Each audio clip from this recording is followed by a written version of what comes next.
بسم اللہ الرحمن الرحیم۔ السلام علیکم۔ حضرت بلال رضی اللہ عنہ سے ایک دفعہ کسی نے پوچھا کہ آپ نے پہلی دفعہ حضور نبی کریم صلی اللہ علیہ وآلہ وسلم کو کیسے دیکھا؟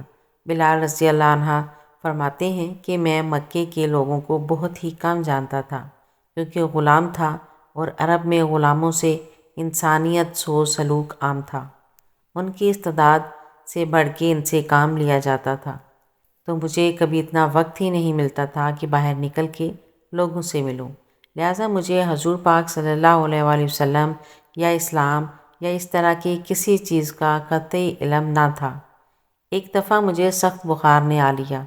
سخت جاڑے کا موسم تھا اور انتہائی ٹھنڈ اور بخار نے مجھے کمزور کر کے رکھ دیا، لہٰذا میں نے لحاف اوڑھا اور لیٹ گیا۔ ادھر میرا مالک جو یہ دیکھنے آیا کہ میں جو پیس رہا ہوں یا نہیں، وہ مجھے لحاف اوڑھ کر لیٹا دیکھ کے آگ بگولا ہو گیا۔ اس نے لحاف اتارا اور سزا کے طور پہ میری قمیض بھی اتروا دی اور مجھے کھلے صحن میں دروازے کے پاس بٹھا دیا کہ یہاں بیٹھ کے جو پیس، جو اب سخت سردی اوپر سے بخار اور اتنی مشقت والا کام، میں روتا جاتا تھا اور جو پیستا جاتا تھا۔ کچھ ہی دیر میں دروازے پہ دستک ہوئی۔ میں نے اندر آنے کی اجازت دی تو ایک نہایت متین اور پر نور چہرے والا شخص اندر داخل ہوا اور پوچھا کہ جوان کیوں روتے ہو؟ جواب میں نے کہا کہ جاؤ اپنا کام کرو، تمہیں اس سے کیا، میں جس وجہ سے بھی روؤں۔ یہاں پوچھنے والے بہت ہیں لیکن مداوع کوئی نہیں کرتا۔ قصہ مختصر کہ حضرت بلال نے حضور صلی اللہ علیہ وآلہ وسلم کو کافی سخت جملے کہے۔ حضور صلی اللہ علیہ وآلہ وسلم یہ جملے سن کر چل پڑے۔ جب چل پڑے تو حضرت بلال نے کہا کہ بس میں نہ کہتا تھا کہ پوچھتے سب ہیں، مداوع کوئی نہیں کرتا۔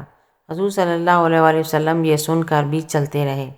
حضرت بلال کہتے ہیں کہ دل میں جو ہلکی سی امید جاگی تھی کہ یہ شخص کوئی مدد کرے گا وہ بھی گئی، لیکن حضرت بلال کو کیا معلوم کہ جس شخص سے اب اس کا واسطہ پڑا ہے وہ رحمت للعالمین ہے۔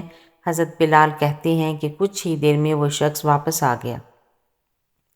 اس کے ایک ہاتھ میں گرم دودھ کا پیالہ اور دوسرے میں کھجوریں تھیں۔ اس نے وہ کھجوریں اور دودھ مجھے دیا اور کہا کھاؤ پیو اور جا کے سو جاؤ۔ میں نے کہا تو یہ جو کون پیسے گا؟ نہ پیسے تو مالک صبح بہت مارے گا۔ اس نے کہا تم سو جاؤ، یہ پیسے ہوئے مجھ سے لے لینا۔ حضرت بلال سو گئے اور حضور صلی اللہ علیہ وآلہ وسلم نے ساری رات ایک اجنبی حبشی غلام کے لیے جو پیسے۔ صبح حضرت بلال کو پسے ہوئے جو دیے اور چلے گئے۔ دوسری رات پھر ایسا ہی ہوا۔ دودھ اور دوا حضرت بلال کو دی اور ساری رات چکی پیسی۔ ایسا 3 دن مسلسل کرتے رہے جب تک کہ حضرت بلال ٹھیک نہ ہو گئے۔ یہ تھا وہ تعارف جس کے بدن سے اس لافانی عشق نے جنم لیا کہ آج بھی حضرت بلال کو صحابی رسول صلی اللہ علیہ وآلہ وسلم بعد میں عاشق رسول پہلے کہا جاتا ہے۔ ایک مرتبہ حضرت ابوذر نے حضرت بلال کو کہا اے کالی کلوٹی ماں کے بیٹے، اب تو میری غلطیاں نکالے گا۔ حضرت بلال رضی اللہ تعالیٰ عنہ یہ سن کر غصے اور افسوس سے بے قرار ہو گئے اور یہ کہتے ہوئے اٹھے خدا کی قسم میں اسے ضرور رسول صلی اللہ علیہ وآلہ وسلم کے سامنے بیان کروں گا۔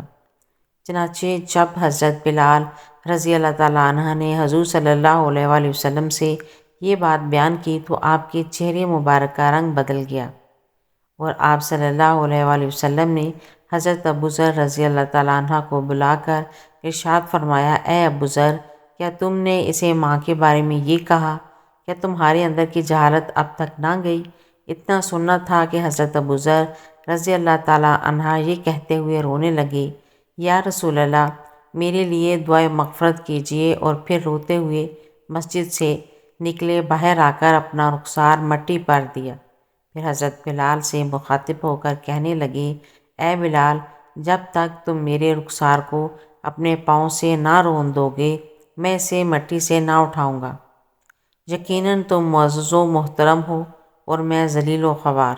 یہ دیکھ کر حضرت بلال رضی اللہ عنہ روتے ہوئے آئے اور حضرت ابوذر رضی اللہ تعالیٰ عنہ سے قریب ہو کر ان کے رخسار کو چوم لیا اور بے ساختہ بولے خدا پاک کی ذات کی قسم، میں اس رخسار کو کیسے رون سکتا ہوں جس نے ایک بار بھی خدا کو سجدہ کیا ہو، پھر دونوں کھڑے ہو کر گلے ملے۔ میری ایسی اور ویڈیو دیکھنے کے لیے میرے چینل کو سبسکرائب کریں، ویڈیو کو لائک اور شیئر کریں۔ اللہ حافظ۔